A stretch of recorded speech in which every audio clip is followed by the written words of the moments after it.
What is up, guys, and welcome back to another episode of the BnG podcast, episode 112. And before we get too deep into this episode, before I get into the nitty gritty of this episode, because boy, do I have some news for you. If you're checking us out on YouTube, be sure to comment, be sure to like, and most importantly, be sure to subscribe. We're on our way to 2,000 subscribers. Hey guys, let's see if I can hit 2,000 subscribers by the NFL draft. So you know I'm going to be pushing out the content, but I need you guys to go ahead and hit that subscribe button. But to give you a timestamp as I do for all of my episodes, today is Sunday. It's Sunday, February the 4th, and it's about 9:30 p.m. And the Washington Commanders just dropped a fucking bomb on the fucking timeline, and they've set the NFL community and the NFL circles ablaze for the second time this week. And they have hired former Arizona Cardinal head coach Kliff Kingsbury to be their offensive coordinator, to lead the helm of their offense for 2024 and for the for the foregone future.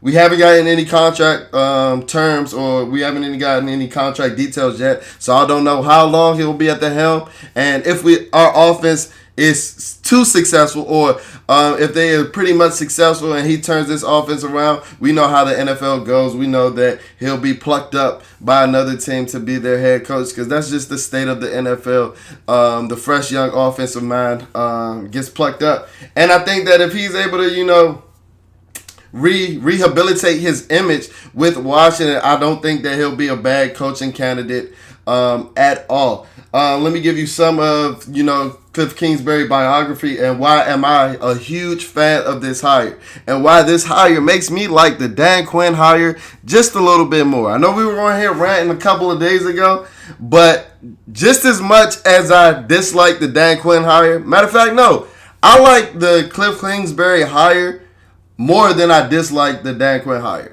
So as far as, if we're on the grading scale and things like that, as far as with the Adam Peters hire, the hire of Dan Quinn, and the Kliff Kingsbury hire, I give the regime about a B+ right now, just in my mind. But who am I? You guys call me Armchair GM. And like I tell you guys all the time, I'm just a YouTuber. But let me tell you why I'm a big fan of this Kliff Kingsbury hire, and why you guys are probably a little confused at why I'm such elated about, or why I'm so happy and elated by this move. Because I was just on here a couple of days ago talking about retreads, and why I don't want any retreads, Dan Quinn's retread, Ron Rivera Jr. and things of that nature. And, Kliff Kingsbury, by the definition, or by the book definition, I guess he would technically be a retread, but he's not going from a head coaching position to a parallel head coaching position. He's actually taking a demotion, or it might be a promotion, because he served as a USC quarterbacks coach, and we're going to be touching on that later in this episode. But as he served as the Arizona Cardinals head coach from 2019 to 2022, he called all the offensive plays, and he was the leader of all 53 men on that roster, right? And here are some of his rankings of his offense. In 2019, when he first started to implement that air raid offense that he had made so popular again in the NFL, something that we hadn't really seen in recent times. We're starting to see it a lot now, but that air raid, that Don Coryell type offense, where they're going bombs over Baghdad. Our favorite saying, they're going bombs over Baghdad. A lot of 5 wide out, empty wide sets, a lot of 4 wide sets and things of that nature. He brought a lot of that to the NFL in 2019. And, he ranked 21st in yards in 2019 and 16th in points per game. In 2020, he ranked 6th in yards, and he ranked 13th in points per game. In 2021, he ranked 7th in yards, 4th in points per game, and in 2022, we ain't going to talk about that too much, because it all went downhill, and his both yardage ranks and his points per game ranks went kind of downhill. But we're going to touch on why, Kliff Kingsbury got fired, and what I think that he can bring to the Commanders' offense, especially in this offensive coordinator role.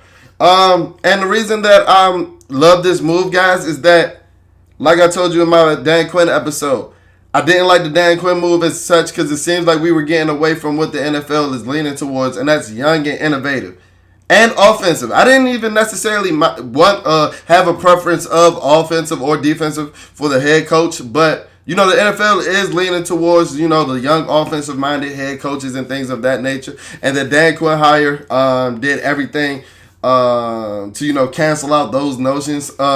But with this move, we get a young, innovative guy. I don't know how old Kliff Kingsbury is. I think he might be in his late 30s or early 40s. But one thing that he is innovative. Like I said, he's bringing this air raid system that he brought to the NFL in 2019. As you see, college concepts start to introduce themselves in the NFL more and more. The NFL is more so like college football, more so than it's ever been in its eternity of the sport. The NFL is more like college football than it has ever been, and that's because everybody's taught. The hot thing now is having everybody in space, spreading everybody out.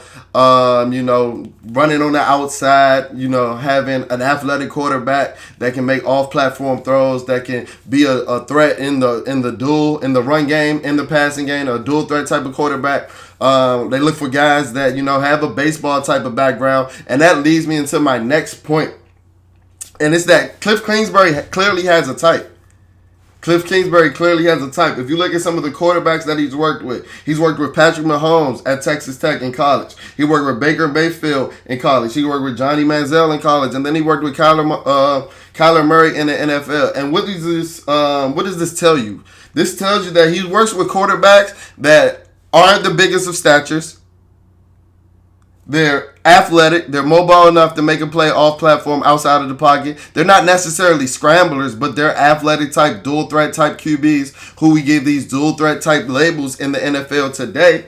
And outside of Patrick Mahomes, they're very tiny in stature, right? They have average height at best. And I'll be remiss to say which NFL draft prospect that perfectly fits the profile of. And you see the jersey that we have on. Washington, D.C.'s very own. USC's very own. Oklahoma's very own. And Kliff Kingsbury's very own.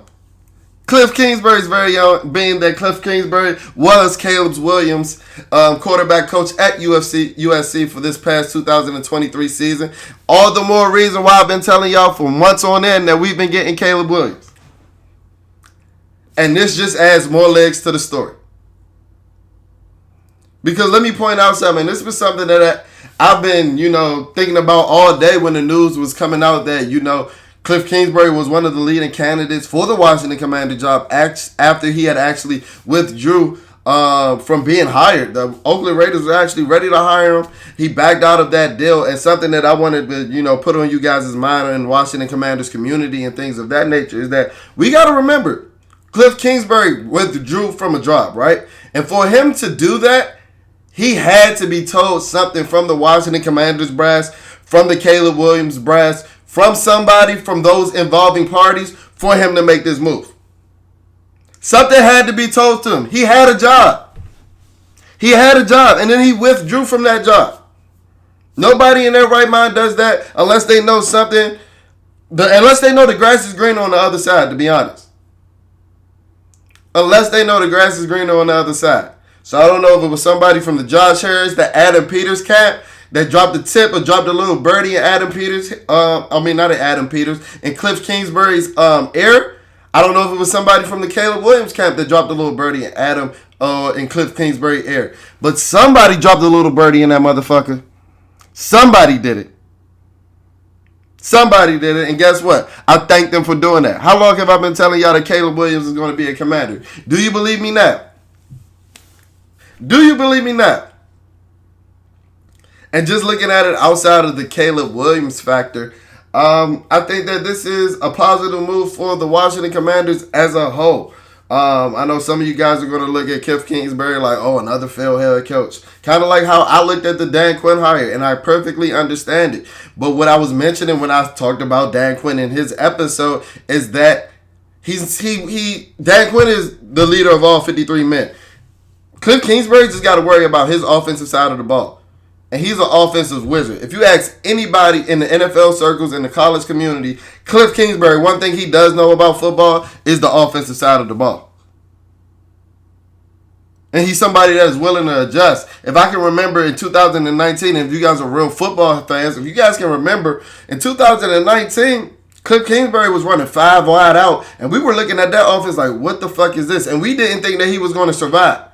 So for him to climb up to the ranks to be 7th in yards in 2021 and 4th in points, That showed that he was willing to adjust. That showed that he was willing to switch up his philosophy to adapt to the NFL.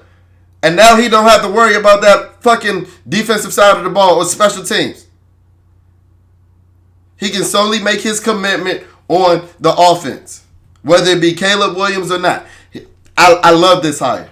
I love this hire. You're putting an offensive whiz kid. You're putting an offensive guru. Does this focus solely on offense? Good things are bound to happen. Great things are bound to happen. Go look at the tweet from, I think, 2015. I was watching it. I forgot who from the Washington Commanders. I'm sorry for not giving you the proper credit. Somebody pulled up the 2015 tweet from Bleacher Report when they said that Dan Quinn and the Atlanta Falcons had hired Kyle Shanahan. And I was going through some of those comments, and they were fucking berating the Atlanta Falcons and Dan Quinn for the Kyle Shanahan hire. And we have to remember that Kyle Shanahan was coming off of that failed experiment with the Cleveland Browns. And everybody's like, oh, this is nepotism in the NFL. What the fuck? And little did they know that they were talking about probably the best offensive mind in the NFL in recent memory since the 2010s. Little did they fucking know.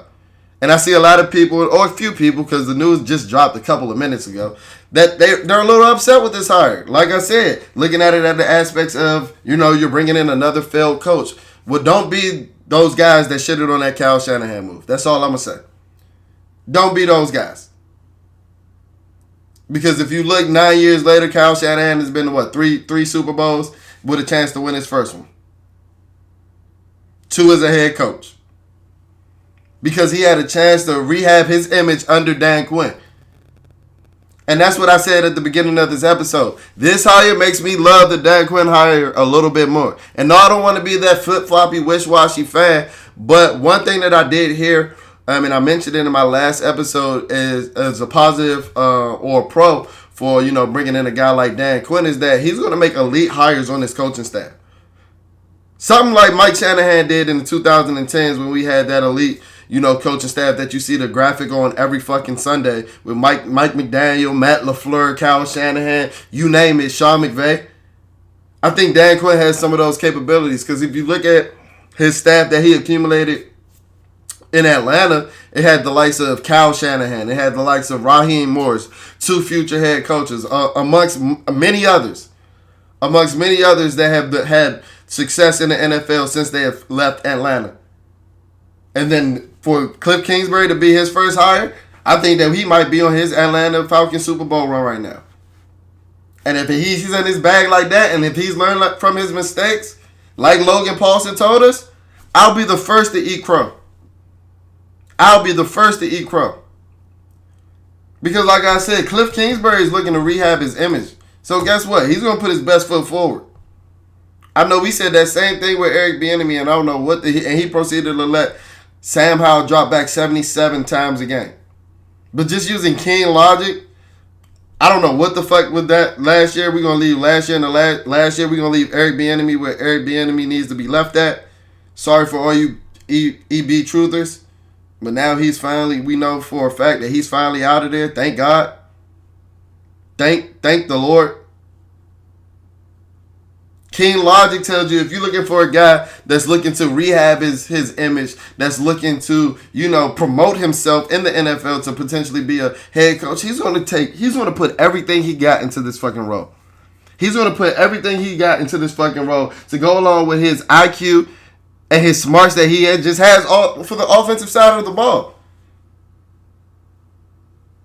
Where Kliff Kingsbury fell short in Arizona is that he neglected the offensive line position, something that I don't think Adam Peters is going to allow him to do with the Commanders. And he coddled and baby Kyler Murray. But guess what? He was allowed to do that as the head coach. And I know he's going to be coming to a very parallel situation if we do draft the legend, Washington, D.C.'s own Caleb Williams. I know he's going to be coming in a very similar situation. But the one big difference is that he will not be calling all the shots. He's not the head man in charge. Dan Quinn ain't even the head man in charge. That's Adam Peters. So he won't be allowed to enable and baby Kyler Murray like he did in 2022. Because he was the head decision maker for the Arizona Cardinals. You know, their GM situation is always going through some bullshit. Their owner, not as bad as Dan Snyder, but he ain't the best. So Kliff Kingsbury was making a lot of the football decisions in Arizona, and I think that's where, you know, his tenure ultimately failed, and he's not going to have that in Washington. I heard that's what Dan Quinn's tenure ultimately failed in Atlanta. Guess what? He's not going to have that in Washington. That's what made me like these hires a little bit more. So if you pair one of the best football minds that everybody has been telling you is one of the best football minds that's been around all winners and Adam Peters, you know his background. New England Patriots, Denver Broncos, San Francisco 49ers. If you pair him with a culture setter like Dan Quinn and then start pairing him with innovative X's and O's guys like Kliff Kingsbury, I think that this might be a dream team coaching staff possibly being put together. And no, I don't think that, you know, I still don't think that Dan Quinn was a knockout hire. But if you hire a Ben Johnson, guess what? You don't get a Kliff Kingsbury. So I gotta take each hire for what it's worth, right? I gotta take each hire for what it's worth. And I know some of you guys are like, Jalen, guess what? That's why you need to take a step back, let everything play out. Well, guess what? YouTube ain't paying me to let everything play out. They paying me to drop these videos daily, damn near. So guess what? I'm going to drop these opinions daily, damn near. And my opinion can change as these results change. So when Dan Quinn was the sole hire, I did not like the Dan Quinn move as an individual entity. Paired with the Kliff Kingsbury hire, I like these moves a little bit more. Oh, well, fucking shoot me. I'm sorry. I'm sorry that I changed my mind when the data changed. But I'm excited for this, man. I'm excited for this hire. As I told you, not only because it's giving us a young, innovative mind on the offense, it gives us a guy that's hungry, ready to rehab his image in the NFL, but it also gives us a guy that was in the building with Caleb Williams every fucking day last year. And all this does is gives us more legs and validates what I've been telling y'all for months now, that we're drafting Caleb Williams. So all you Drake May hivers, all you Jaden Daniel hivers, boo-hoo, cry me a fucking river. Because guess what? We about to go trade up and get our guy. And lastly but not leastly, certainly not leastly, because this is something that I just want you guys to pay attention to. Because I know nobody else on YouTube, nobody else in the Washington Commanders community, Twitter, social media, nobody else has touched on this. But I think it was Chad Forbes. And if I'm inaccurately crediting you, I apologize. If I'm not giving the right person proper credit, I apologize. I think it was Chad Forbes that said that on the day that we traded Chase Young to the San Francisco 49ers, I think it was Chad Forbes that said, oh, what an amazing job for Josh Harris to work out a sweetheart deal with his future GM, Adam Peters, right? Guess what? Adam Peters became the Washington Commanders GM, right? On that very same day, Josh Harris, whoever else made that decision to trade Montez Sweat to the Chicago Bears, right? Let me get my theories together, right? Let me get my shit together. Let me bring that all the way back. So, Adam Peters, you know, Chad Forbes said Adam Peters, future GM for Washington, the day that Chase Young was traded to the 49ers. Adam Peters ended up being our GM. Well, guess what? On that same day, we traded Montez Sweat to the Chicago Bears, right? The Chicago Bears had the number 1 pick. So who knows if we were just, you know, making a preemptive handshake deal for the Chicago Bears to not only get our second pick, but to get maybe our first round pick next year, but then they get their top of the second round pick back. Who knows if we haven't already made that sweetheart deal, and it falls in line with everything that Chad Forbes has dropped and everything that, you know, we have seen throughout the last couple of months. So I think that the Caleb Williams, the DC news has grown even larger. Let me know what you think. Let me know how you feel about this move. And yeah, that'll do it for this episode of the BnG podcast. As always, if you haven't yet, please sign up to be a member of the Bleeding BnG Mafia. Go ahead and hit that membership button below. I got a lot of Washington Commanders merch that I'm looking to get rid of and give off throughout the off season. And if you aren't checking us out on social medias, if you aren't checking us out on X, go ahead and check us out at Bleeding BnG, BLEEDIN BnG. Go ahead and check out our Instagram. That one's spelling a tad bit different. That one is at Bleeding BnG, BLEEDING BnG. If you're checking us out on audio only platforms like Spotify, like Apple Podcasts, go ahead, leave a rating, leave a review. That's how we finesse these algorithms so that when you're searching anything Washington Commanders, Bleeding BnG is that number one content hub that comes up on your search engine. But yeah, we got a lot of content coming out, especially now that I know. Let me not hype it up. Let me not talking hyperbole. Especially now that I really think that Caleb Williams is coming to DC.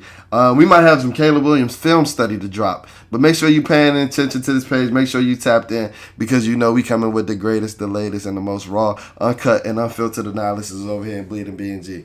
Ain't that what y'all come for? I'll check in on you guys later. Peace.